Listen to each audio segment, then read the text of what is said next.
Allez, donc, mesdames et messieurs, Brouchim Abaïm, pour notre shiur hebdomadaire, comme d'habitude, on dédie le shiur pour la tzlacha des soldats, pour séduire la libération de tout le reste des otages. Amen. Et lui, je vais être la rabbinite Betchitrit, madame Nathalie Kamar Bat Saada, la maman du Rav Avner, Chana Bat Fortuné, Bezrat Hashem, Amen Kiratzon, et bien sûr à tous les malades d'Israël, Amen Kiratzon. Alors, je vous ai envoyé dans le message tout à l'heure, enfin ce matin, que pour les participants du cours, et je fais exprès de peser mes mots, il y a une petite surprise, mais une surprise d'une grande envergure, donc, je vous dis la vérité, Bezrat Hashem, si vous êtes sage et qu'il n'y aura pas de notifications qui vont sonner pendant le cours, j'ai bien fait de prendre l'avion alors. La vérité, vous êtes arrivé à la bonne semaine. Vous êtes arrivé à la bonne semaine. Vous aurez la surprise et je vous expliquerai à la fin ce que c'est parce que Behemet, ça vaut le coup. Voilà. Je n'en dis pas plus pour l'instant, il faut que je vous tienne un petit peu en haleine. Sinon, on n'a rien gagné.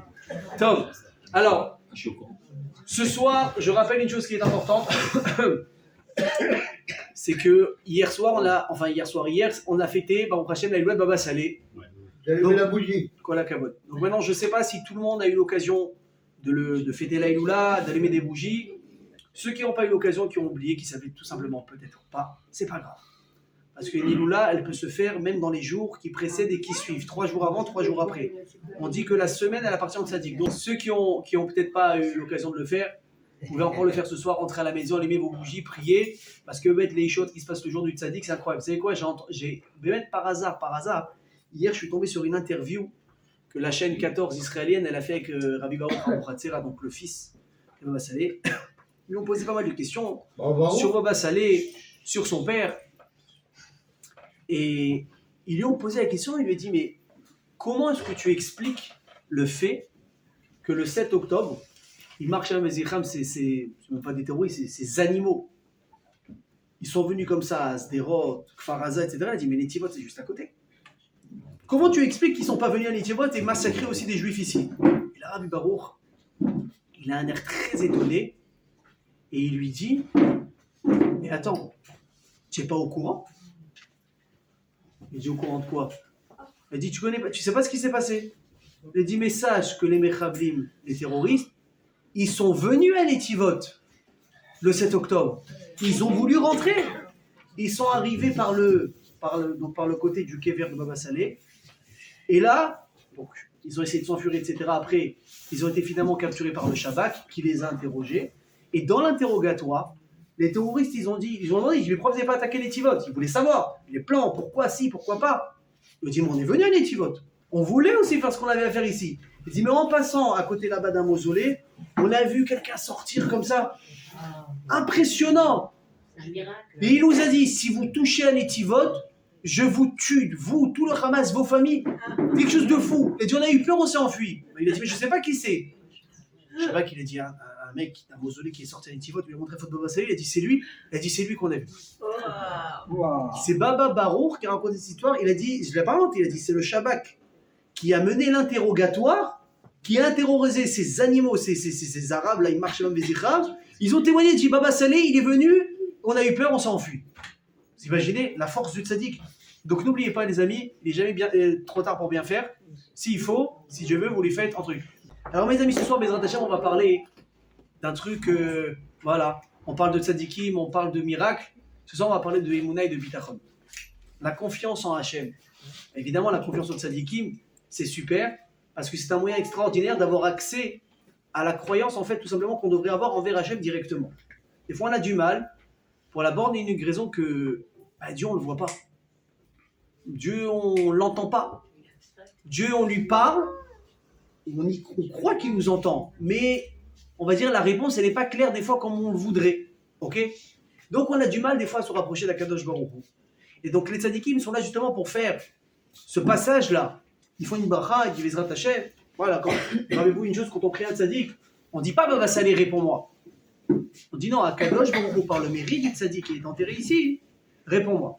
D'ailleurs, bon, je vous donne quand même ce petit cadeau quand même en avant, c'est une teima. Hier, moi j'ai eu le souhait de Hachem d'aller justement à Netivot, le jour de la Iloula. Et la vérité, j'ai prié pour vous tous. Amen. J'ai cité les noms de beaucoup de personnes, mais après, Dieu bénisse, vous êtes nombreux. Et pour moi, après, bien sûr. Toi, avant tout le monde.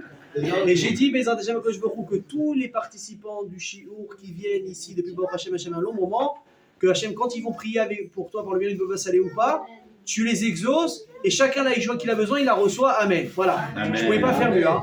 J'ai essayé de mettre le paquet pour vous. Vous voyez? Amen, amen, c'est gentil. Chazal. Top. Alors, quand on parle de Emouna, il y a vraiment, vous savez, il y a beaucoup d'écrits là-dessus, il y a beaucoup de témoignages, il y a beaucoup d'enseignements. Et il y a quelque chose de très beau qui a été un jour envoyé au Rabbi de Lubavitch. Une question intéressante. Écoutez la question.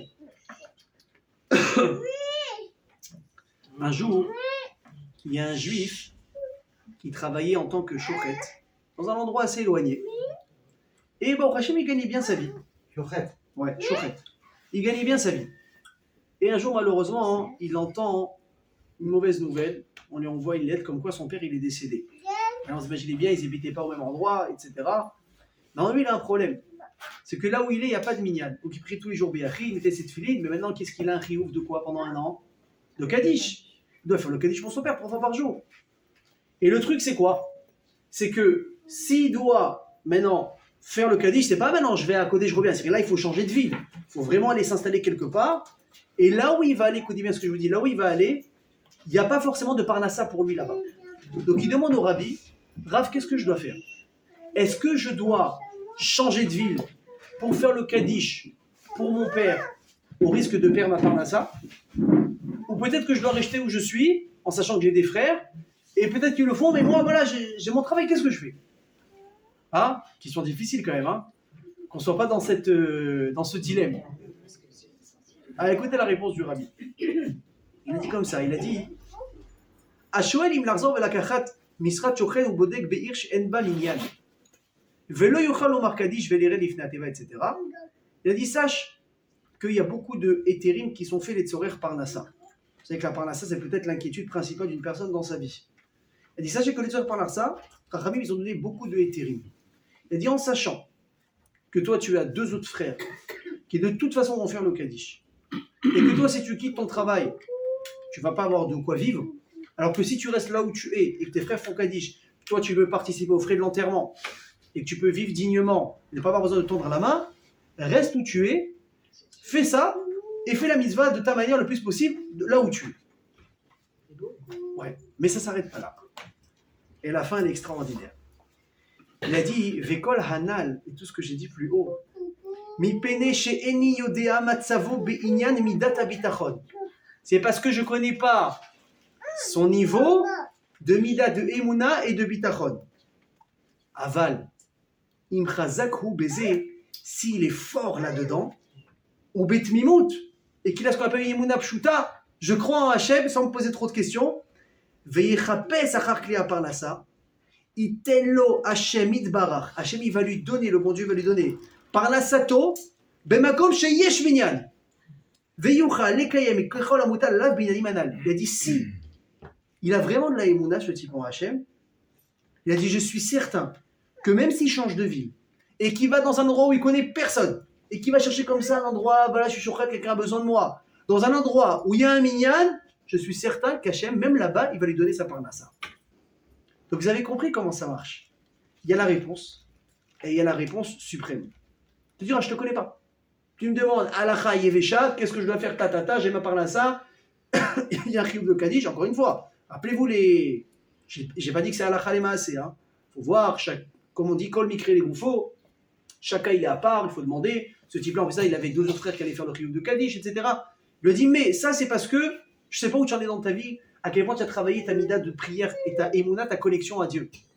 Mais si tu es balèze, si tu es fort là-dedans, il dit, même si tu déménages, et tu vas dire, je déménage pour trouver la bracha, pour trouver ci, pour trouver ça, pour faire le kavod à mon père, même là-bas, tu vas voir tout peut se reconstruire en un instant.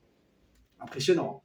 Donc, l'histoire ne raconte pas qu'est-ce qu'il a fait finalement, mais déjà, c'était pour vous donner l'histoire. Donc, ça veut dire comme ça. C'est-à-dire que dans la vie, il y a 2 manières de fonctionner. Il y a le naturel, et je vais appeler ça le non naturel. Ça veut dire qu'une personne, elle peut faire ce qu'on appelle ses plans de carrière, ses plans de travail. Je vais travailler comme ci, je vais travailler comme ça, si je fais ci, je gagne ça, si je fais pas ça, je gagne ça. Et en général, tu as les résultats qui sont à peu près adaptés à ton programme.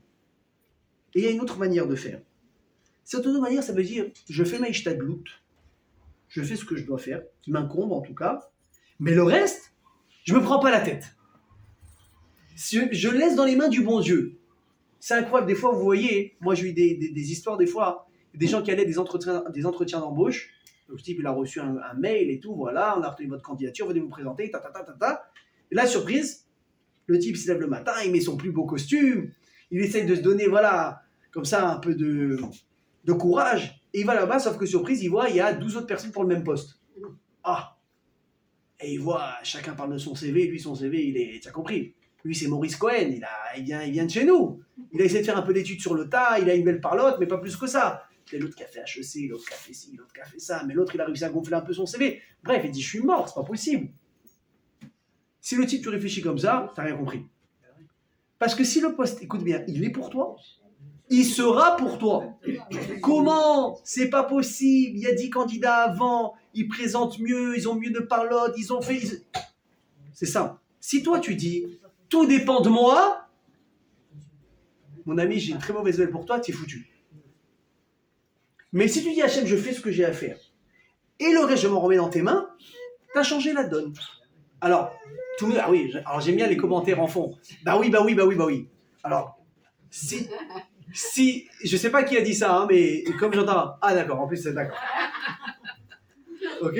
Non mais c'est pas grave parce que des fois aussi on a ces débats à table avec ma mère, donc c'est intéressant.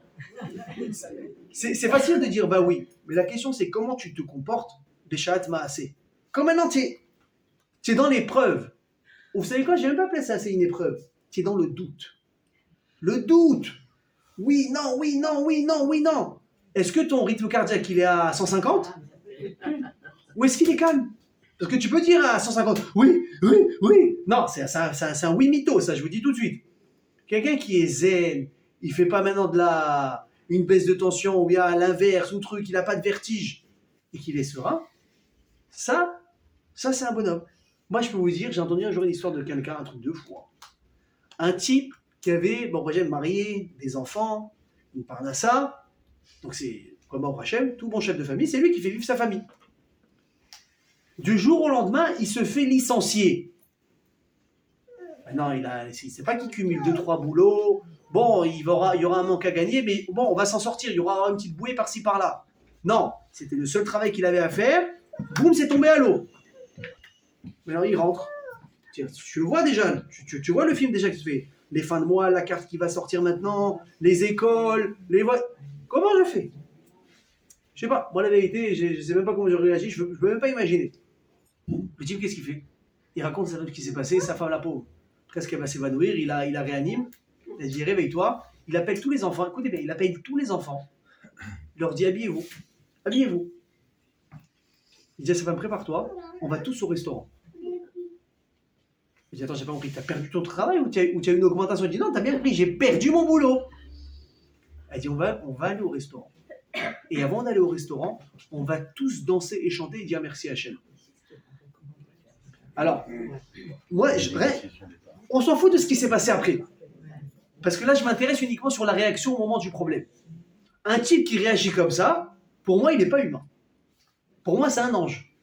Sur le type, il a tellement, écoutez ce que je veux dire, il a tellement une émouna, qu'est-ce qu'il dit? Hachem, ce que toi, tu décides qui doit être bien pour moi, c'est ça, allez, me kabel. Je reçois, ça me dérange pas. Ah, c'est pas selon mon plan, mais mon plan, je m'en fous. C'est le tien qui importe. Bon, évidemment, pas besoin de vous dire que la situation, elle s'est arrangée pour lui miraculeusement, comme par hasard après ça. Mais alors, pour ceux ou celles qui ont dit bah oui tout à l'heure, j'aurais aimé voir la réaction. Est-ce que, Bichal, écoutez bien ce que vous dites, est-ce que vous avez les forces de vous lever et de danser? Non.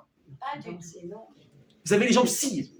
Vous avez les jambes sciées, vous n'avez pas de force, vous n'avez plus rien en vous.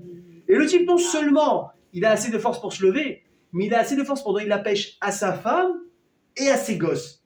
Mais imaginez ce que les enfants, ils vivent ça. Moi, je vous dis, vous prenez un enfant de 8 ans, 9 ans, 10 ans, qui comprend la situation, et qui a un âge, qui est en train de vivre des choses dont il va se rappeler plus tard, mais si le gosse, un jour, il sait son père est licencié, pas de travail, pas d'argent, pas d'argent égale galère, égal, et il voit son père danser, chanter et dire Toda Hachem, mais comment vous pensez que ce gosse, il a été maintenant formé pour la vie? Le type demain il est sur l'autoroute, il y a une roue qui part, il va se mettre à danser. Il n'y a aucun problème. Pourquoi? Parce que c'est ce qu'il a vu faire à la maison. Ok? Maintenant ça évidemment c'est une question de hashkafa dans la vie. Maintenant vous allez voir que la Torah, elle ne nous a pas attendu pour parler de ça, à sa manière. On dit dans la paracha de... Attendez, non. Shoftim. Fin de paracha de Shoftim. Elle dit la chose suivante. Dit des fois, enfin évidemment on parle à l'époque des guerres, des soldats, etc. D'ailleurs c'est toujours d'actualité, on a encore des guerres, on a encore des soldats. Mais je veux dire qu'il va falloir sortir un petit peu l'idée de son contexte. Tu vas en guerre, tu vois des gens qui sont une armée qui est beaucoup plus grande que toi. Tu vois des chevaux, tu vois, aujourd'hui on appellerait ça des tanks, des avions, des F6, des F machin. Tu dis, je vais me faire bouffer. Jamais te dit quoi? Une chose, l'otira mehem. Je te demande une chose, n'aie pas peur. Comment dire que j'ai pas peur? Je vais me faire bouffer, comment n'aie pas peur? Jamais te dit, si tu es avec moi, n'aie pas peur. Maintenant, c'est quoi la folie? Il dit Rabbeinu Yona, dans son livre de Moussar, très puissant, qui s'appelle le Sharet Shuvah, écoutez bien. Ouzar nous baiser. On a été averti. Chez Imire Ha'adam Kitsara Krova, si une personne, elle voit qu'elle a une galère qui est en train de s'approcher de lui, tu la vois arriver, de jour en jour, tu la vois arriver, Tiye Yeshuat Hashem Belibo Yiftach Alea. Dis la seule chose qu'il a à faire. Écoutez bien, la vraie chose qu'il a à faire. Parce que nous, j'ai l'impression qu'on va tout faire à part ça. C'est pas mal de contacter le meilleur avocat, le meilleur notaire, le meilleur ci, le meilleur ça. Peut-être ça après, peut-être.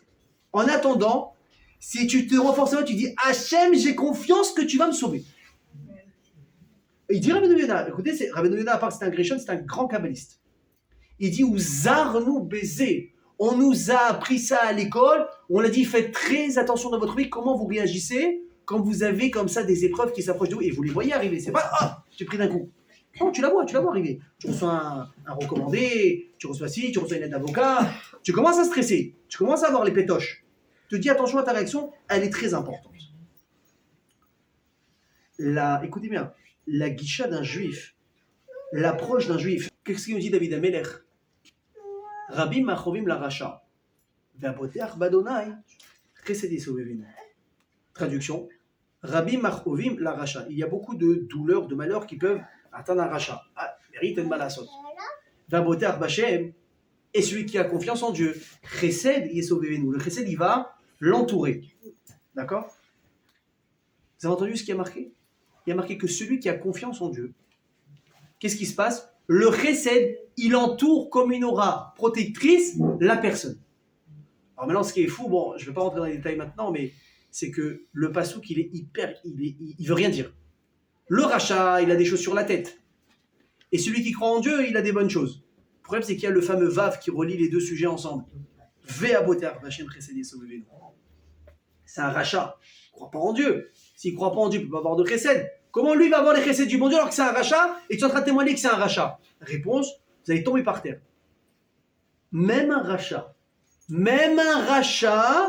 s'il a confiance en Dieu, Hachem, il lui fait du chesed.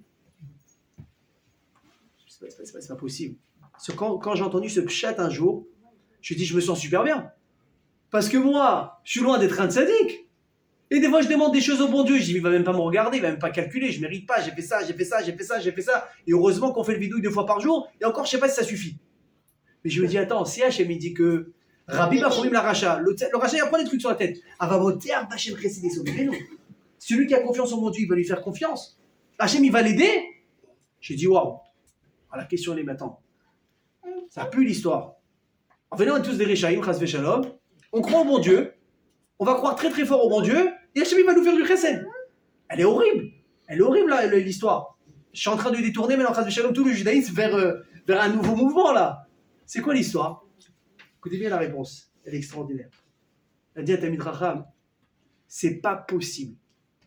C'est pas imaginable. Même un rachat qui met sa confiance en Dieu et qui voit à la main de Dieu qui va pas finir par faire teshuva. Si une personne, elle s'attache vraiment à Hachem, attention, hein, parce que à beauté Arbachem Chesed Yesovevenu, c'est pas bon, j'ai rien à perdre de toute façon, alors allez, on y va. Non. Le bitachon, je vais raconter une histoire tout à l'heure. Le bitachon, ce que c'est, quand tu es à ce niveau-là, c'est impossible que tu restes dans tes avérotes d'avant. Donc, tu as commencé en étant rachat. Mais mal à ça, tu as vu ta mère toujours allumer ses bougies, Ta grand-mère parlait avec le bon Dieu, tu as l'impression qu'elle était folle, tu as voulu la faire interner. Tu dis, mais avec qui tu parles? Avec Hachem. Tu regardes, tu dis, là, la vieille, elle commence à. Qu'est-ce qui se passe? Elle parle, je parle avec Dieu, je parle avec Dieu. Oui, je parle avec Dieu toute la journée. Donc, tu as ça en toi, tu as grandi avec ces exemples-là. Et toi, tu commences à faire des arnaques et tu n'es pas un mec bien, tes trucs. Et à un moment donné, tu as un petit réveil comme ça. Des fois, vous savez, dans la vie, quand je vois, des fois, il y a des gens qui frôlent la mort. Il y a des gens qui vivent quelque chose de très fort dans leur vie. Et d'un coup, ils se rappellent de ce qu'ils ont vécu plus jeune, ils se rendent compte qu'ils en sont aujourd'hui, ils ne sont pas fiers. Et ça commence à les reprendre. Les athlètes, ils font un retour vers Dieu. Et ils croient un petit peu, ils viennent à la synagogue, ils essaient de faire Shabbat. Un coup, il arrive, un coup, il n'arrive pas. Les athlètes.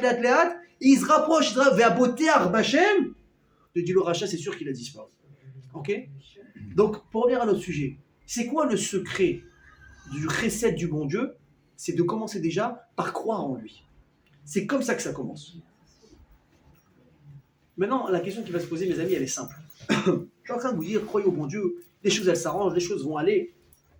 Mais qu'est-ce qui nous garantit à nous que parce qu'on va croire en Dieu vraiment, Hachem, il va nous écouter? Et peut-être qu'on n'a pas assez de mérite.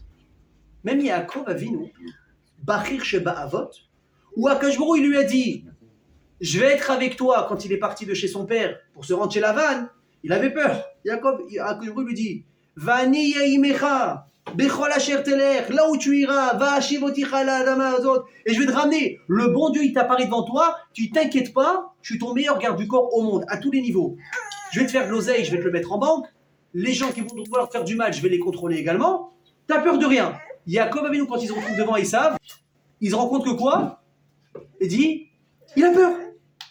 Mais tu as peur de quoi? Tu es censé avoir peur de rien parce qu'Hachem t'a donné sa promesse. Donc si Yaakov il a peur, mes amis, et qu'il n'est pas tranquille, comment nous on peut être différent en ayant du bitachon dans Hachem? Première chose. Et deuxième chose, peut-être ça vous intéresse encore plus. Est-ce que vous pensez que c'est ça la vie? Est-ce que vous pensez que la vie c'est ça, c'est de faire une espèce de commande au bon Dieu, de tout ce qu'on veut, et j'y crois, ça va arriver? On peut avoir une vie sur catalogue. Hachem, alors regarde, comme je veux cette femme-là, donc je vais y croire très fort, ça va se passer. Hachem, je veux ce job-là avec cette paye, donc je vais y croire très fort, donc ça va se passer.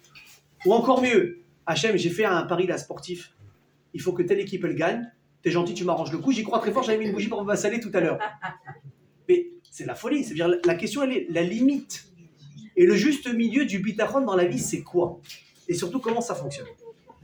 Alors venez, on prend un exemple tout simple.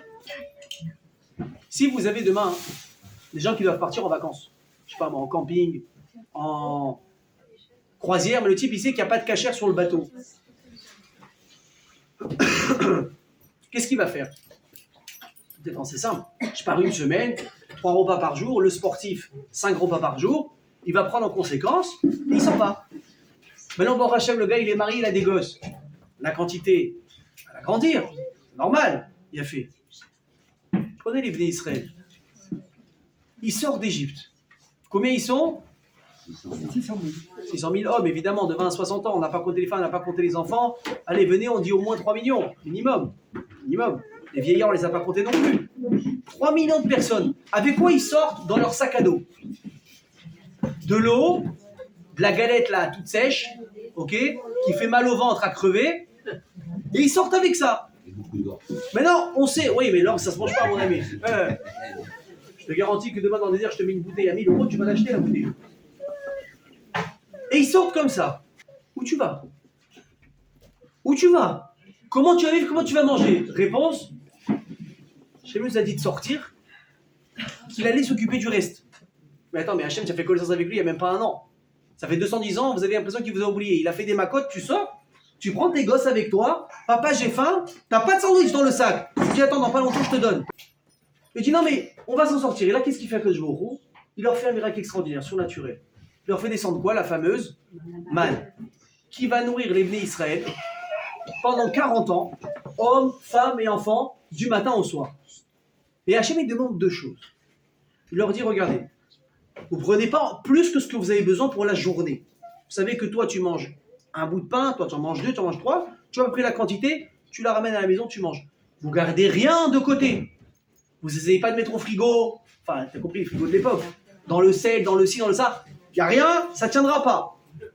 Et deuxième condition s'il vous plaît, le vendredi, vous ne prenez pas pour 1 jour mais pour 2 jours. D'ailleurs, vous savez que de la manne, jusqu'à aujourd'hui, dans les Chot Shabbat, on en sort des halachot. Une des halachot, c'est quoi? C'est qu'il y a marqué dans la paracha. Hein. D'ailleurs, je rappelle juste une chose. Demain, c'est... Quel jour on sera demain dans la semaine? Mardi. Mardi, parachat de Shalach, c'est la parachat Haman.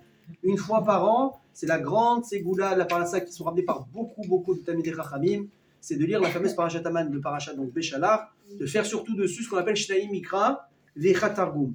C'est-à-dire de lire 2 fois le texte en hébreu et de se casser un petit peu les dents, mais c'est pas grave, et de le lire ensuite en araméen. C'est dans tous les Chumashim, vous allez la trouver. Je sais, c'est compliqué.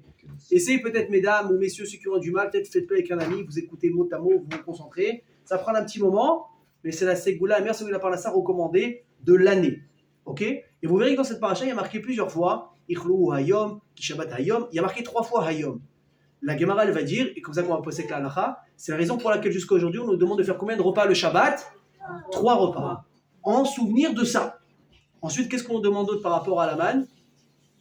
C'est de couvrir le pain avant de faire le motzi. Parce que la manne, quand elle venait couverte avec comme ça, et avec une sorte de rosée sur elle. Ok? Maintenant, la question, elle est comme ça. Grâce à quoi est-ce que les Béné Israël ont eu le mérite d'avoir de la manne? Comment c'est possible? Comment c'est possible que Dieu te donne à manger du matin au soir, sans limite, alors que quand je rappelle, hein, quand ils sortent d'Égypte, ils en étaient où niveau mitzvot? 0. Niveau Kedusha, ils en étaient où? Moins 49. Moins 49. Quand ils sont en train de traverser la mer, les Malachim disent attends, je comprends pas. Elou Ovda Avodazara, Velo Ovda Avodazara. Les deux, c'est des idolâtres. Pourquoi? Là, tu vas noyer, là, tu vas sauver. On était très mal. Et pourquoi Hachem, il dit quoi? Je vais leur donner à manger. Comment c'est possible? Vous savez, c'est quoi la réponse? C'est sur les Bnei Israël qui ont déclenché le miracle eux-mêmes. Sans même, ou peut-être en s'en rendant compte. Hachem, il a dit sors. Maintenant, tu vas dans. On répète, on va où? Dans le désert. Hein. On sait quand on part, on sait d'où on part, on ne sait pas où on va et combien de temps ça va prendre. Et ils sont sortis. Maintenant, pire, c'est quoi? C'est qu'une fois qu'Hachem il leur donne à manger, et voyez ça vraiment comme une manne, wow, on va survivre. Hachem, qu'est-ce qu'il leur dit? Tu mets rien de côté. Tu gardes rien. Il faut que tous les soirs, quand tu ailles dormir, ce soit le ménage de Pessah à la maison. Tu ouvres le frigo, il n'y a même pas un concombre ou une tomate. Tu ouvres les placards, il n'y a pas de céréales, il n'y a pas de galettes au riz allégées 0%. Il n'y a pas. Tu dis, mais attends, c'est la rama, l'angoisse. Est-ce que, je vous pose la question, réfléchissez bien avant de répondre. Peu importe l'âge que vous avez, chacun selon son âge. Je respecte tout le monde. Est-ce que ça vous est déjà arrivé une fois dans votre vie? Réfléchissez bien avant de répondre. Est-ce que ça vous est déjà arrivé une fois dans votre vie d'aller dormir le soir, pas en ayant faim, en sachant que demain, vous ne savez pas comment vous allez manger du tout? Ça veut dire que non seulement vous n'avez rien dans les placards, mais je répète, quand je dis rien, c'est rien. Pas un bonbon, pas un carré de chocolat. Est-ce que ça vous est arrivé? Ou bien peut-être que même si vous n'avez rien, en plus de ça, vous étiez à 0 sur votre compte bancaire et que vous saviez que vous ne pouvez rien tirer en liquide parce qu'il n'y a pas d'oseille. Est-ce que ça vous est déjà arrivé une fois dans votre vie ou pas? Et comment ça se vit ça? Mal. Très mal. Très mal. Et là, qu'est-ce qu'il fait Hachem? Il ne dit pas une personne le fait. Il y a des millions de personnes. Vous allez dormir, écoutez bien, avec la rasra du lendemain. Quand il se laisse, il est bizarre Hachem. Il est bizarre Kadosh Baruch Hu. Pourquoi il fait un truc comme ça? Pourquoi il fait ça? Pour voir ça commence à aller. Ah, écoute, il dit le Meshech Chochma. Il dit que dans la vie, il y a 3 manières d'avoir confiance en Hachem. Yesh bitachon moussari. Il y a la confiance en Dieu, on va dire morale, qui est bitachon ha'am el hamelech, comme un peuple qui pourrait croire en son roi, que lui, il va s'inquiéter de tous les besoins et tous les manques que peut-être le peuple il va avoir. Ça reste quand même, c'est bien, il croit, mais ça reste quand même, c'est impersonnel et distant. Ensuite, on a quoi? Il y a le bitachon tiv'i, la croyance en Dieu naturel. Regardez à quoi il compare ça, il dit comme une femme par rapport à son mari. Une femme, quand elle se marie, elle n'est pas censée se demander comment elle va manger demain. Pourquoi? Monsieur est là. Mon mari il est là, Baruch Hashem, il assure, il a un travail. Évidemment, c'est l'homme qui a eu la malédiction du bon Dieu d'aller se casser la tête pour ramener du pain à la maison. Bon, elle dit même des fois c'est difficile. Mon mari va se débrouiller. Il y aura de quoi mettre dans l'assiette, on va faire les courses. Et si on arrive à Erev Shabbat, il y a du Badouzaï, qu'est-ce qu'elle va faire? À qui elle va lui demander de l'argent? Elle va dire, chérie, je fais comment pour faire les courses de Shabbat? Elle demande à son mari, tu dois assurer. Donc elle a la confiance naturellement en son mari. Donc ça, c'est aussi une deuxième manière de croire dans Hachem, en Hachem. Et le troisième niveau, le plus puissant, il dit le Meshach Chochma,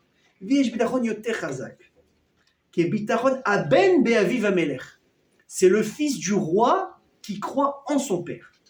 Alors, il se lève le matin, dans des draps de soie, 5 servantes, 5 esclaves, après il fait I, il a un café, il fait O, il a un croissant, il n'a pas encore marché qu'on lui a mis déjà ses pantoufles pour qu'il avance.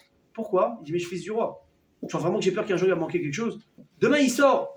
Ouais, je sais pas, demain vous, je sais pas si ça vous arrive, vous sortez, vous n'avez pas pris de sandwich avec vous. Ah zut, tu bloqué à tes livres, j'ai pas mangé depuis ce matin, j'en peux plus. Vous allez faire quoi? Je prends ma carte bleue, je la passe. Vous voyez? Enfin, j'espère pour vous, il y a de quoi passer pour acheter un falafel. Alors avant, ça coûtait 5-10 shekels. Maintenant, ça coûte 30 ou 35 shekels, Dieu bénisse, tout a augmenté. On a encore les moyens de se payer un falafel. Tu fais confiance. Tu dis, j'ai fait, je vais réussir. Shem, il dit, et tout ça, il dit, Meshach Chochma, c'est déjà inclus dans le Rama de Emouna. Hu Malkenu, Hu Avinu, Vehu Yoshienu. C'est notre roi. C'est notre père, et il n'y a que lui qui va nous sauver. Écoutez bien ce que je vous dis. Un jour, il y a une dame, elle était sur le point d'accoucher. Malheureusement, ça a été compliqué. Son mari, il est mort à ce moment-là. Donc les gens, ils ont commencé à paniquer. La pauvre, comment elle va faire déjà maintenant, mais surtout comment elle va faire après? Comment elle va faire pour s'en sortir? C'est son mari qui la faisait vivre. Et elle, qu'est-ce qu'il dit en yiddish? Elle lui dit, yesh li men, yesh li men. Ah, il pensait qu'elle disait men, c'est quoi en hébreu, en anglais? Un homme. Je dis, mais délire, elle doit être sous perfusion avec comment on appelle ça, l'épidurale. L'épidurale, ça doit la faire délirer. Son mari, il est mort. Elle croit encore qu'elle a un mari. Elle dit, non, vous n'avez pas compris. Yeshli, comme ça elle dit. Elle a dit, j'ai un proverbe. Man de Yahiv Chaye, Yahiv Maisonné. C'est l'araméen. Vous connaissez, vous parlez? Oui? Non? Couramment? Non, c'est pas grave. Alors je vais traduire, c'est pas grave. Je m'attendais à ce que oui. C'est la langue de la Gemara, c'est pour ça. Elle a dit, c'est pas, je parle pas d'un homme. Man, celui de Yahiv qui donne Chaye, la vie, Yahiv Maisonné, il va également donner à manger. La femme elle est en train d'accoucher, son mari vient de mourir. Et elle dit quoi? Mais c'est quoi le problème? Un jour, il y a une personne qui est partie voir son rav. Histoire vraie. Il était en train de passer une période très difficile dans sa vie. Divorce, problème d'argent, tout ce que vous voulez. Et il était, par la force des choses, le calcul était simple. Il quitte sa femme, il n'a plus où dormir, du jour au lendemain, il se retrouve sans domicile fixe. Une horreur. Le type, il n'en peut plus, il va voir son rav. Il lui dit, mais Rabbi, j'en peux plus à la maison, c'est un enfer. Mais je suis intelligent, si je pars, je vais dormir sous un pont. Mais je meurs chez moi. Son rav lui dit, regarde, que tu restes chez toi, c'est pas une solution, parce que tu es en train de mourir, ça va être pire. Il dit, d'accord, je fais comment pour dormir? Je vais dormir chez vous. Le rav, il aurait pu lui répondre de oui. Je pense pas que ça l'aurait déjà dérangé de le recevoir quelques nuits. Mais il lui a dit, quel âge tu as? Il était jeune, il avait 29 ans, le garçon. 28 ans. Il lui a dit, multiplie ton âge par 365. Alors le rav est très fort en calcul mental. Tac, tac, tac, il lui fait. On arrive à un grand chiffre. Il lui dit, je comprends pas, qu'est-ce que tu veux là? Tu es en train de me faire un... Je suis en train de dormir sous la truc, toi tu me fais un cours de maths. Il dit, non, t'as pas compris. C'est juste pour te montrer que c'est le nombre de jours, de nuits, où jamais Hachem il t'a laissé sans un toit sur la tête depuis ta naissance. Pourquoi tu voudrais que ça change maintenant? Ah, mais j'ai un toit parce que je vis avec ma famille, parce qu'à deux on arrive à payer un loyer, mais je divorce, je m'en sors pas. Il dit, mais ça c'est ton calcul personnel. C'est pas le calcul d'Hachem. Les Misraël, on leur a demandé quoi? Vous allez dormir sans un carré de chocolat dans le placard. Pourquoi? Parce qu'il faut comprendre que la connexion et la force d'un juif envers Akadosh Baruch Hu, c'est quoi? C'est d'être capable d'avoir confiance en lui, que moi, quand je vois pas qu'il y a des solutions, elles existent déjà et elles sont dans sa main. Et comment tu peux donner une éducation pareille à un peuple entier si c'est pas, entre guillemets, dès la naissance de ce peuple? Quand on sort de Mitzrayim, qu'est-ce qu'on s'appelle? Rien. On s'appelle les Hébreux. On s'appelle Bnei Avraham, Yitzhak, Yaakov. On n'a pas de titre. On n'est pas un peuple. On sort, on va s'appeler, comme je dirais aujourd'hui, on a fait un cours l'autre fois là-dessus entier, Am Israël. Mais on est en train de naître. Hachem dit, première éducation. Première leçon. Tu vas dormir, tu laisses rien au placard. Pourquoi? Je veux pas que tu mettes de côté. Mais qu'est-ce qu'on a à faire que je mette de côté? Ça me permet de dormir, moi. Je suis tranquille grâce à ça. T'as pas compris. Je veux que tous les jours, tu te rappelles que celui qui donne la vie, que celui qui donne la parnassa, que celui qui te met à manger dans la bouche, c'est qui? C'est moi. Et tous les jours, tu vas le refaire jusqu'à un moment que ça va rentrer. Au bout de 40 ans, croyez-moi que ça a dû rentrer. Où le type est capable de dire, les enfants, bracha, on a tout fini, on n'a aucune idée comment on va manger demain, mais Dieu est grand. Infini. Mais c'est de la folie. Mais c'est de la folie. Hein, c'est comme l'histoire avec Baba Salé. Je suis sûr que vous l'avez déjà entendu, mais pour dire ce que c'est la Emouna dans les équipes dans le Kosh Baruch Hu. Un jour, il y a un type, il prend Baba Salé. Non, vous savez quoi, je vais pas vous raconter, je vais raconter encore une plus belle. Non, mais c'est pas rien. Non, mais vous n'allez pas être déçus, je vous ai garanti. Il y a un type qui raconte que dans la ville où ils habitaient, souvent Baba Salé, ils venaient dans leur Keïla comme ça, pour passer Shabbat avec eux. Et quand il était là-bas, à la tête du client, il disait, toi, rien que Baba Salé, il pointe le doigt vers toi, déjà, t'es pas bien. Il dit, toi, cette semaine, il y a la Iloua de tel Tzadik, tu l'as fait chez toi à la maison. Et je viendrai participer à la Iloula. Les mecs, ils étaient comme des fous. Ah, un truc, on a été choisis. On est l'élu. Ils étaient. Et dans le Minyan, il y avait un jeune marié, très très pauvre, mais vraiment très très pauvre. Une maison, on leur a dit une cage à poules. Ils avaient pratiquement à peine de quoi manger. Bon, ils se plaignaient pas. Et voilà qu'un jour, tu vois pas comment c'est, il pointe le doigt sur lui. Il lui dit, toi, viens. L'autre, il tremble. Il lui dit, mercredi, il y a la Iloua de tel Tzadik, c'est chez toi qu'on l'a fait. Ah, lui, il n'ose même pas dire non. Baba Salé, il te dit, tu discutes pas.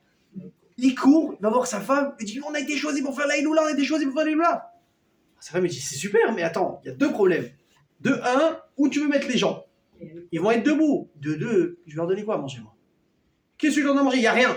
À peine on mange, regarde, on n'est pas en surpoids. Hein. Qu'est-ce que je leur donne à manger? Il dit, je sais pas, on va s'arranger, mais je peux pas dire non, Baba Salé. Il me dit, non. Ses amis un peu de la communauté, ils connaissaient un petit peu ses finances. Un, il est venu lui amener une poule, l'autre, il lui a amené un truc, l'autre, il a mis une bouteille de vin, l'autre, une bouteille de coca. Non, mais c'était vraiment comme ça. L'autre, il a amené une table, l'autre, il a mis des chaises. Bon, c'est bien, mais je fais le compte. Oh, il faut recevoir 60 personnes. Il y a de quoi aller nourrir à tout casser 5 personnes, 6 personnes. Bon, je sais pas. Les jours avancent. On attend chez moi, on attend un petit colis, Rami Lévi, quelque chose de spécial comme ça. Il n'y a rien. Arrive le jour de la Iloula. La Iloula, c'est le soir. Sa femme, la pauvre, elle commence à cuisiner ce qu'elle a. Lui, il vient, il met les tables. Et là, il entend un coup de klaxon. Il descend. Il y a le chauffeur de Baba Salé. Déjà, 11h, il est déjà là. Oh, Baba Salé, il est censé venir le soir. Il descend, il le reçoit. Il dit juste, instamment dans l'endroit où je peux étudier tranquille. Ah, il le met, etc. Maintenant, sa femme l'a rien préparé. Il lui dit, regarde, chérie, faut que tu ailles voir le rave. Là, je sais pas, on est parti dans un délire, mais il va falloir descendre. Hein. Tu lui dis que j'ai pour 5 personnes, on est 60. On fait comment pour manger? Il rentre dans la porte, Rav Mechila, voilà, ma femme, elle s'inquiète. On a fait Bemouna Pshuta, la marmite, elle est vide. Il dit, Bezrat Hashem, il est Besséder. Qui va saler? Il dit ça. Top, il retourne, il dit à sa femme. Maintenant, l'heure, elle passe. Une demi-heure, 1 heure. La marmite, elle a pas grandi, c'est pas la potion magique, là. Il me dit, repars voir le Rav. Tu sais, avec les nerfs qui commencent à monter. Vous connaissez, mesdames, les nerfs comme ça dans la cuisine, là, comme ça. Oui, on connaît. Hein. Donc il repart, pardon. Il dit, excusez-moi, Rabbi, voilà, ma femme, elle me demande encore, voilà, dans 2 heures c'est la Iloula, il n'y a pas eu de magie. Qu'est-ce qu'on fait? Il lui dit, je t'ai dit, Besséder. Il dit à sa femme. Maintenant, on est une demi-heure avant la Iloula, sa femme me dit, regarde, tu repars encore une fois, il n'y a pas à manger, je te dis. Donc lui, maintenant, il a peur de Baba Salé, mais il a aussi très très peur de sa femme. Il repart. Baba Salé lui dit, ça fait 3 fois que tu viens me déranger pour ça. Déranger Baba Salé. Je t'ai dit qu'il y est Besséder, dis à ta femme qu'elle n'a pas à s'inquiéter, il est Besséder. Tu dis à ta femme la chose suivante, que quand les invités vont venir, elle sert. Surtout, elle ne regarde pas l'intérieur de la marmite. Rien qu'elle sert. Écoutez bien. Il dit, elle sert. Les gens ils commencent à arriver, on sort des assiettes. Bon, je dis bien, c'est pas la vaisselle de Versailles. Hein. On sort des assiettes en plastique ou quoi. On sert 1, 2, 10, 20, 30, 40, 60. Les gens veulent se resservir. Il y a encore dans la marmite. Maintenant, Baba Salé, il y avait deux bouteilles d'arak là-bas. Il me dit, regarde, une bouteille tu sers, une bouteille tu restes au frigidaire. Quand la bouteille, elle se termine, tu laisses quelques gouttes, tu remets au frigidaire, tu ressors l'autre bouteille et tu fais comme ça. Tu poses pas de questions et tu fais comme ça. Oui, c'est l'histoire que j'ai lue ce Shabbat. Hein. Le type, ok, tu vois, au début, il tient le rythme. À un moment donné, il s'embrouille. Quelqu'un sort également la deuxième bouteille en même temps. Et là, on arrive à se dire, serre, il dit, Rabbi, il n'y a plus rien. Il lui dit, amène-moi la bouteille. Il dit, est-ce qu'il reste quelques gouttes? Regarde, il y a ça. Il me dit, donne-moi une serviette. On a continué comme ça, là, il ou là, pendant toute la soirée. C'est fou, c'est fou. Alors, vous connaissiez l'Aïloua, vous ne connaissiez pas la marmite, n'est-ce pas? L'arabe, vous la connaissiez, la marmite, vous ne la connaissiez pas. Ça, c'est un tzaddik. Mais comprenez bien une chose. Un tzaddik, écoutez bien, ça reste un être humain. Qui a donné ce koach à un tzaddik pareil? Akadosh Baruch Hu. Je l'avais dit, je me rappelle l'année dernière à l'Eblad Baba Salé qu'on avait fait ici, c'était très sympathique. Et c'était un post qui avait été partagé par Torah Box. Et la question, on l'avait demandé à Baba Salé, mais comment tu es capable de faire autant de miracles? C'est pas possible. Pas possible. Tu fais marcher des handicapés qui n'ont jamais marché de leur vie. Tu fais en sorte que des aveugles, on couvre la vue. Mais c'est pas possible, il y a un délire. Qu'est-ce qu'il a dit Baba Salé? Mais avec une page toute. Il dit, regardez, tout, absolument tout sans exception, ce qu'Hachem il me demande de faire, je fais. Peu importe ce que ça me coûte. Alors, en retour, quand moi je demande à Hachem quelque chose, apparemment, eh ben il le fait également. Vous connaissez peut-être l'histoire avec Birkat Alevana et Baba Salé. Histoire. Mais écoutez bien, vous connaissez que la moitié. Même ceux qui la connaissent, écoutez bien l'histoire. Un jour, on raconte que Baba Salé était à Paris, et l'histoire, j'ai entendu de son petit-fils, qui me l'a raconté parce qu'il était enfant, et c'est avec lui qui s'est passé l'histoire. Donc c'est Clirichon, ça sort de l'usine, là, l'histoire, ok? Elle est toute chaude. J'étais chez sa fille exactement à Paris. Vous connaissez le temps parisien. Temps pourri toute l'année, à part 2 semaines par an. Excusez-moi, c'est pas géo, moi je suis de Marseille, c'est exactement l'inverse. Ok? Et donc arrive le moment de la période de Birkat Alevana. On est dans les 3 derniers jours. Il dit à son petit-fils, descends, et tu me dis si on voit la lune. Donc lui, il descend, il regarde, tu parles, tu vois. Tu sais même plus où le ciel. Il y a des nuages partout, il remonte, il dit, Sidi, on voit pas la lune. Ok? Le lendemain, pareil. Descends, on va voir si on voit la lune. Il descend, nuageux. Bon. 3e jour, dernier jour de Birkat Alevana. Baba Salé lui dit, descends, dis-moi si tu vois la lune. Il descend à nouveau. Malheureusement, on ne voit toujours pas. Il remonte, il dit, Sidi, il n'y a pas. Et là, il voit Baba Salé qui se lève, il commence à s'habiller. Il fait, beau. Mais on a mal compris. Non, il dit, Baba Salé, on ne voit pas la lune, on voit pas la lune. Il dit, qu'est-ce que tu t'excites? J'ai compris, calme-toi, j'ai compris. On ne voit pas la lune. Il met son manteau, il prend sa canne, il descend doucement. Là, il lève le ciel, les yeux vers le ciel. Il regarde comme ça, il scrute. Ben non. J'ai visé, il me dit, c'est pas que tu reconnais la lune où elle est, c'est que c'est complètement noir. Et là, à un endroit précis, Baba Salé, il s'arrête, il prend son bâton, il le pointe vers le ciel, il lui dit, sors! Lune, sors que je puisse faire Birkat Alevana. Et là, les nuages, ils se poussent, la nuit, il apparaît, il fait Birkat Alevana, et il remonte à la maison. Alors déjà, la question, écoutez bien, comment Baba Salé, il sait où elle est la lune? On ne la voit pas. Comment on sait? Non, mais la réponse, elle est simple, hein, je vous assure. Masechet Rosh Hashanah, vous avez déjà étudié? Ça parle beaucoup de lune, d'astrologie, c'est très intéressant. La Gemara explique là-bas que la lune, elle a la course de la lune. En fonction des mois de l'année, en fonction exactement, quelqu'un qui est baki là-dedans, qui est bon, il sait exactement où elle est censée être la lune, même sans la voir. Baba Salé, t'imagines bien qu'il est baki dans beaucoup de choses. Il n'a pas besoin de la voir, il sait exactement où elle est par rapport à la course de la lune. Kabbalah, Torah, Gemara, tu as compris? Ça déjà, je vous ai mis bien avec ça. Bon, maintenant tu sais où elle est la lune. Tu l'as pas aspiré le nuage avec un aspirateur. Qu'est-ce qui s'est passé? Écoutez bien, la réponse, elle va vous surprendre.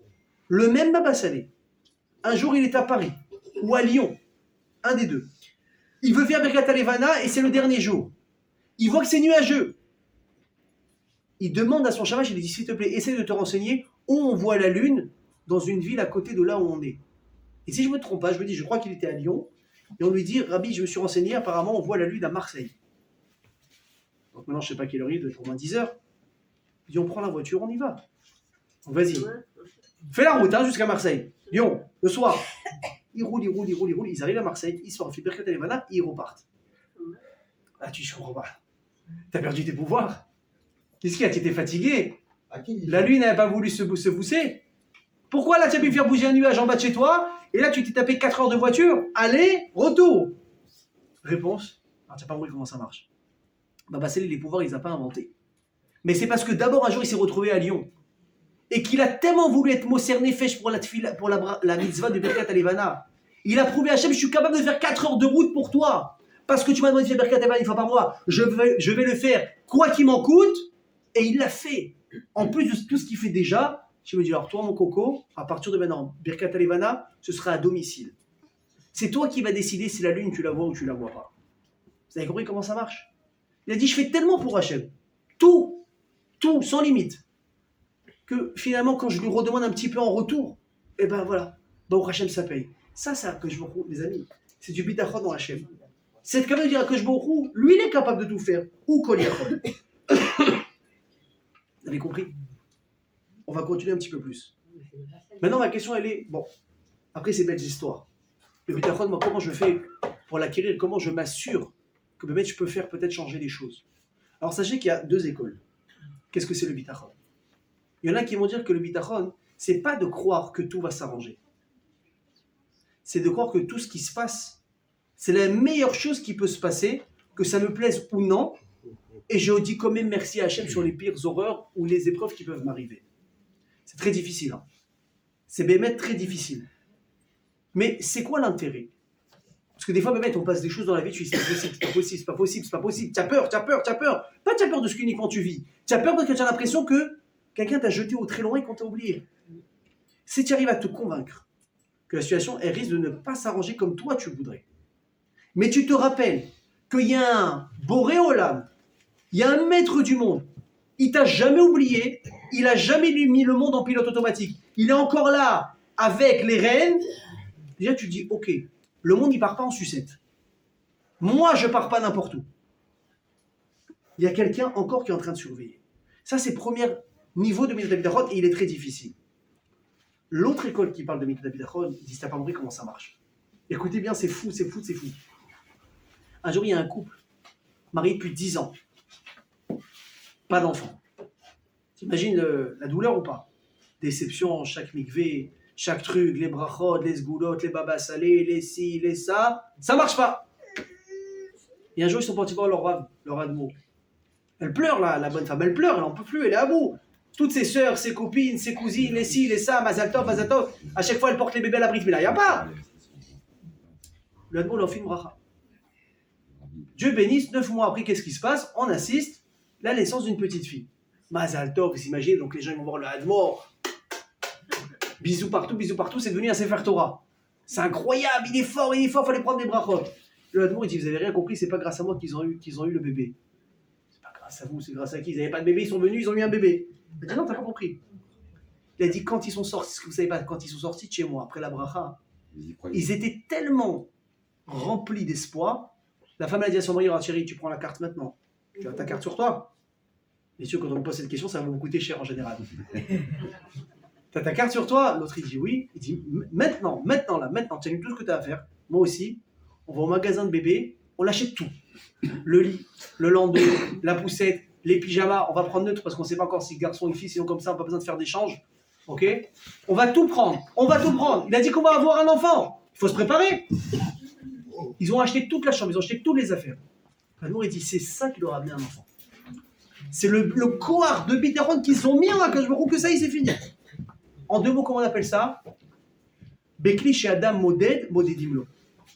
Mida keneged mida. La manière dont tu te comportes avec Dieu, la confiance que tu mets en lui, c'est ce que tu reçois en retour. Mais c'est fou. Ça veut dire que très souvent, on a la clé de problème dans les mains. Mais c'est pire que ça. Écoutez bien le message. Si une personne, elle s'arrête selon la logique, selon ce qui est censé se passer, alors je vous annonce, il va se passer ce qui doit se passer. Mais si tu changes de jeu, tu changes de manière d'attaquer, tu dis à que je me reviens, je t'explique un truc. Ce qui doit se passer, j'en ai rien à faire. Même pas peur. Faut faire si un petit peu quand même. Mais moi, je décide d'avoir une confiance en toi aveugle. Et que si tu décides de m'en sortir, tu vas m'en sortir. Alors écoutez bien ce qu'il dit ce Razak, c'est pas moi qui l'annonce. Hein. C'est pas moi qui l'invente.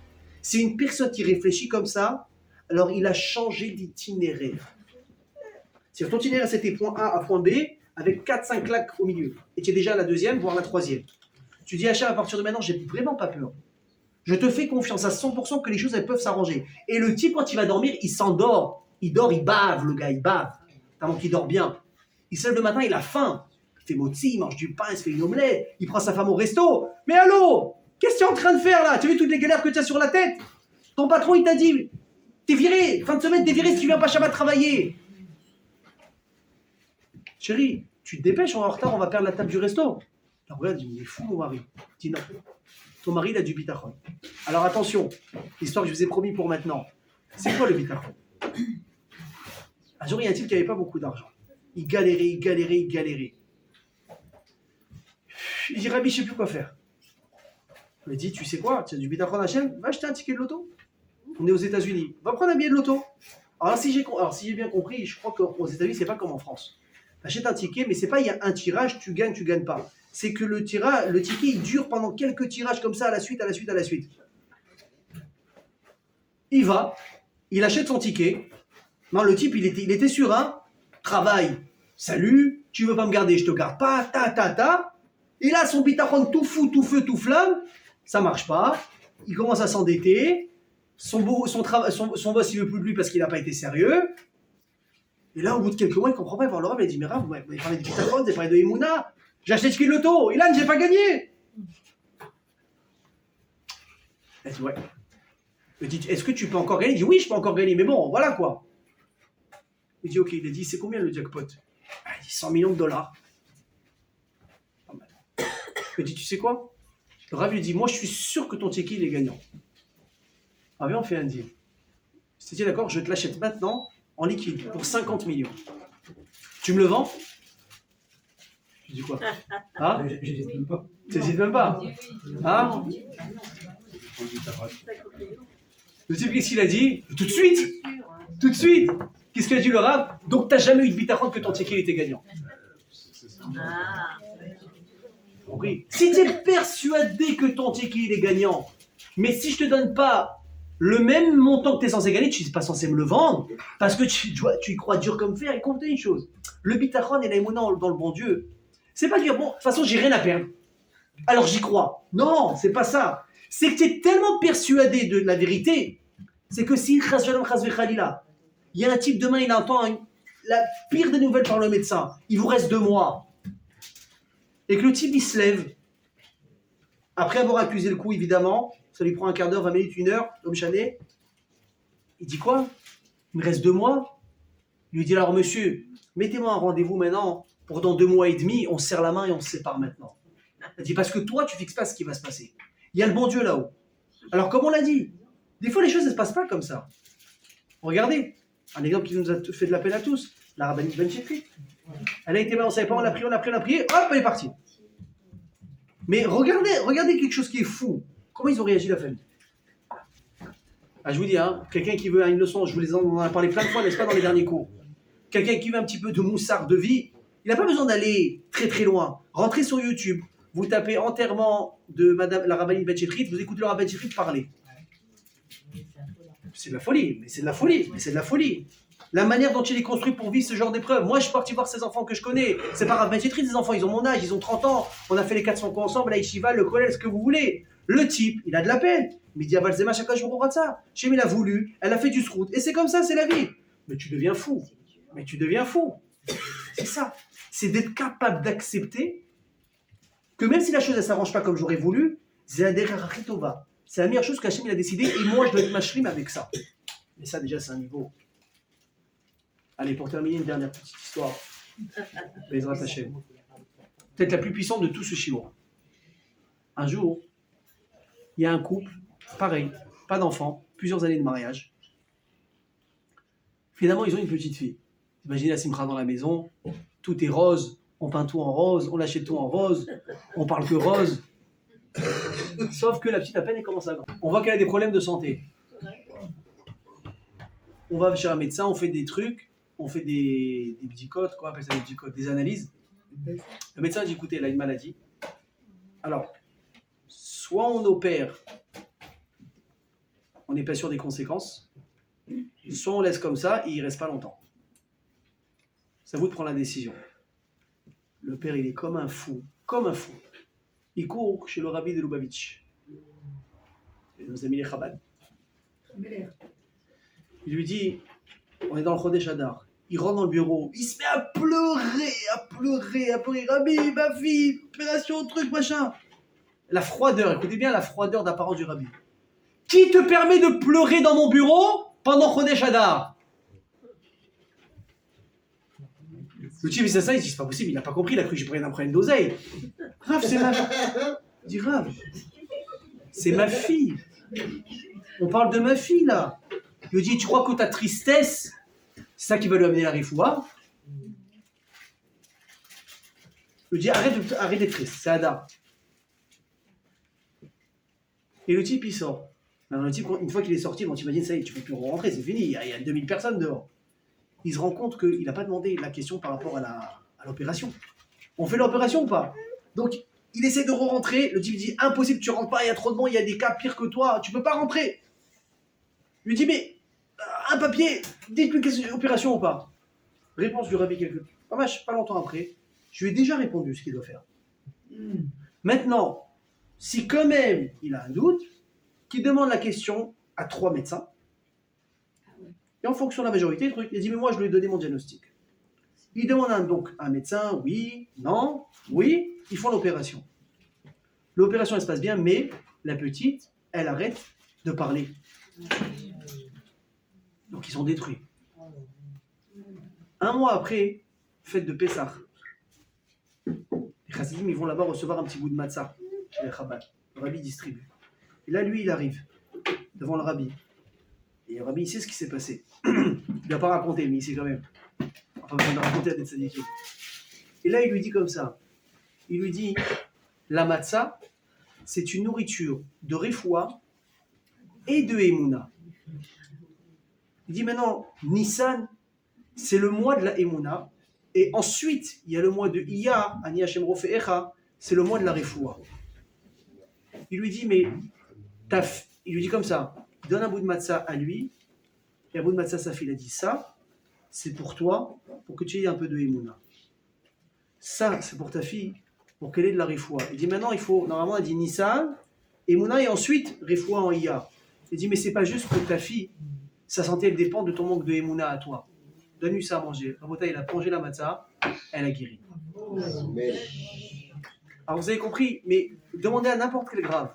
Il vous dira, moi je suis pas un faiseur de miracles. Ça marche pas. Il a dit, je peux pas faire un bracadabra, il y a un embouteillage, il n'y a plus d'embouteillage. J'ai 200 euros, je fais ça, il y a 10 000 euros. Ça marche pas ça. Il dit, celui qui déclenche la bracha, c'est celui qui croit dur comme fer que la bracha, elle va s'accomplir. Parce qu'il a mis son bitachon. Rappelez-vous ce que je vous ai dit. Vous achetez un billet de loto, il n'est pas gagnant maintenant. Il n'est pas gagnant. 1 tirage, 2 tirages, 10 tirages, 20 tirages. Mais le Rav, il t'a dit, il va être gagnant. Mais tu dois le garder. C'est pas normal si tu n'as pas déjà pris un compte en Suisse, dans le compte le mieux gardé du monde. Tu n'as pas mis le ticket là-bas, dit en attendant. Mais c'est l'avenir, ça. Ça, c'est tout ici. Vous avez compris? Le bitachon, c'est pas quand j'ai rien à perdre. Le bitachon, c'est dur. Le bitachon, c'est un vrai travail. Rabotai, le bitachon, c'est un vrai travail. Et comment tu arrives à te lever devant un médecin, pas vous, Chaz de Shalom, ni personne du Ham Israël, dire à un médecin, mais j'ai pas peur de ce que tu m'annonces. Ou bien tu sais que tu n'as rien dans le frigo, et que tu vas dormir, et que tu vas bien dormir, et que demain, Dieu y pourvoira, tu ne peux pas arriver du jour au lendemain, c'est pas possible. Il n'y a pas de recette magique. C'est un travail. C'est un travail doucement, doucement, mais attention, vous commencez, il faut être sûr. Le titre, tu l'as appelé 2 fois, il ne te rappelle pas, tu as besoin de l'appeler, c'est rien, c'est bête. Il faut que je lui parle, c'est important. Chut. Tu ne rappelles pas une 3e fois. Tu ne rappelles pas une 3e fois. Il doit me rappeler, il me rappelle. C'est rien, tu as fait ça sur un coup de fil. Tu t'éduques. Tu t'éduques. Et au fur et à mesure, step by step, niveau par niveau, étape par étape, tu commences à augmenter. Qu'on soit capable de cette émouna vibrante extraordinaire. Je vous ouvre les portes à même Alors, maintenant, j'ai promis une petite surprise. Regarde. Non, mais c'est pas juste des néros, je vais expliquer ce que c'est. Ah ouais, parce que bon, j'espère que depuis le temps, je vous habitue à un certain niveau quand même. Ok. Alors, hier, comme je l'ai dit, j'ai eu le mérite avec une équipe de choc de me rendre à l'Etivot. Le jour où elle s'est dit que c'était un mérite extraordinaire. Vous savez, même les personnes qui étaient dans la voiture, la moitié ne devaient pas venir. Elles ne devaient pas venir. Et sachez une chose, quand vous vous retrouvez chez un tzaddik le jour de Saïd Eloula, tout le monde, je l'ai entendu de plusieurs endroits en même temps, le tzaddik qui vous a appelé, il vous a convoqué. Toi, je veux que tu sois là ce jour-là. C'est un sroute, hein. C'est un sroute. C'est loin, c'est pas évident. Comment je vais faire? Y aller, trucs, machin. Je suis fatigué, je peux pas, j'ai une galère. Celui qui s'y retrouvait, le tzaddik qui l'a invité, il a dit toi, tu dois être là. Donc on se retrouve là-bas. Et moi, je voulais faire quelque chose de fort. Les jours sachez, hein, les jours des tzaddikim, faut demander. Mais pour demander, il faut aussi donner un petit peu, quelque chose, un petit truc. Ok? Donc moi, en bon sfarad que je suis, j'ai dit évidemment, on va chez Baba Salé, on achète des bougies, on achète la raque, bah oui, obligé. Quel beau phrase, c'est un Marocain qui se raconte. Arrêtez. Achète la raque, version anisette israélienne comme ça. On va mettre sur le kéver, on va prier, et si Dieu veut, il y aura des choses. Mais, il faut un mais. Qu'est-ce que tu donnes, toi? Qu'est-ce que tu donnes? Alors, je ne dis pas ça pour me la jouer, mais c'est juste pour vous expliquer ce que je vais vous offrir. J'ai essayé de terminer tout le Sefer Tehillim d'un trait. Ok? Bon, j'ai fait une petite pause au milieu parce qu'à un moment donné, il fallait qu'on aille manger quand même, le chemin il a été un peu fatigant. Ok? Le Sefer Tehillim, ça prend entre 2h, 2h15, 2h30 de lecture quand tu vas vite et que tu n'es pas interrompu. Ok? Donc moi je suis là-bas, il y a un peu de musique dans la voiture, il y a des amis dans la voiture, c'est pas forcément évident, on arrive, il y a du monde, machin. Et moi je voulais absolument terminer le Tehillim sur la tombe du tzaddik. Mais alors c'est compliqué. Si vous voyez là, la fracture qu'ils ont installée là-bas, c'est que tu passes comme un mouton. Tu vas, tu embrasses, tu t'en vas. Maintenant, malheureusement, on est déjà dans la file d'attente pour y arriver. J'ai mal calculé le timing et je me rends compte que à ce rythme-là, je vais arriver. J'aurais pas fini le Tehillim. Maintenant, on va refaire le tour et la queue, c'est impossible. Donc j'essaie de gratter, je fais un sourire, je fais, tu peux les gens de la sécurité, mec, qui me disent, allez, Baba, avance avant que je te sorte du tour, toi. Je fais, bon, ok. J'essaie. On est à 10 mètres du kéver. Je dis, c'est pas possible, Jachim, tu peux pas me laisser comme ça. Tout ça, 2h30 lecture pour finalement ça, tu peux pas me laisser comme ça. Finalement, le truc du fou. On est en pleine file d'attente, juste avant le kéver. Il faut avancer tout le monde. Moi, j'étais avec des amis, j'aurais dit, avancer, je vais essayer de traîner, m'attendez pas à avancer. Et j'arrête d'essayer de trouver un coin, je dis, c'est quoi, là, ici, je vais essayer. Je suis resté planté peut-être 20 minutes. Puis je vais me faire éjecter, c'est sûr. En Bretagne, j'ai disparu des radars. Je me suis fait déplacer 3 fois. Je fais pas le lourd, hein. Pas de lâcher avec qui me dit avance. Je dis, je vais tenter. J'arrive pas à côté de moi. Les sadranim, ceux qui font l'ordre, ils voient que je suis là. Ils passent à côté. Il s'en va. L'autre, il repasse. Il s'en va. J'étais comme un fou. C'est pas possible. Finalement, j'arrive. Dernier Tehillim. J'arrive sur la tombe. Je fais une tefila. Je pose les bougies. J'ai demandé la chose suivante. Je dis voilà, que je me rends. Il se trouve le tzaddik. Il y en a qui ont eu l'occasion de venir, il y en a qui ont eu l'occasion de ne pas venir. Tu vois là, regarde, moi ça m'a coûté beaucoup d'efforts, un Sefer Tehillim entier. Je ne le fais pas que pour moi. Je demande, tout celui qui va recevoir maintenant une bougie que j'ai posée maintenant sur la tombe du tzaddik, au moment où je finis tout le Sefer Tehillim, je te demande que celui qui va l'allumer, même après la Iloula, que ce qu'il demande, tu lui donnes. Amen. Alors, demandez ce que vous voulez. Alors voilà, alors Bezrat Hashem, je vais vous faire ce cadeau. Vous voyez, j'ai fait l'effort pour vous, du trajet, du voyage, des Tehillim. Mais comme je vous aime bien et que vous êtes devenu un public fidèle, je ne peux pas, de temps en temps, ne pas vous gâter. Avec plaisir. Alors regardez, vous comprendrez, c'est quelque chose quand même qui est très précieux. Il n'y en a pas des milliards. Pour ça, je dis, celui qui est présent ce soir, qui a fait l'effort en plus de venir au Chiour, qui a écouté des histoires de Baba Salé, qui a écouté mon Hachem le Chiour, il aura droit à une bougie allumée. Vous pouvez demander ce que vous voulez. Les mariages pour les célibataires, la réfoua pour ceux qui en ont besoin, les rattachés avec bonne parlassa, évidemment la Géoula. Envoyez le paquet et attention, rappelez-vous, si vous voulez que ça s'exauce, il faut y croire Dieu comme faire. Chazak à tous. Voilà Kavod.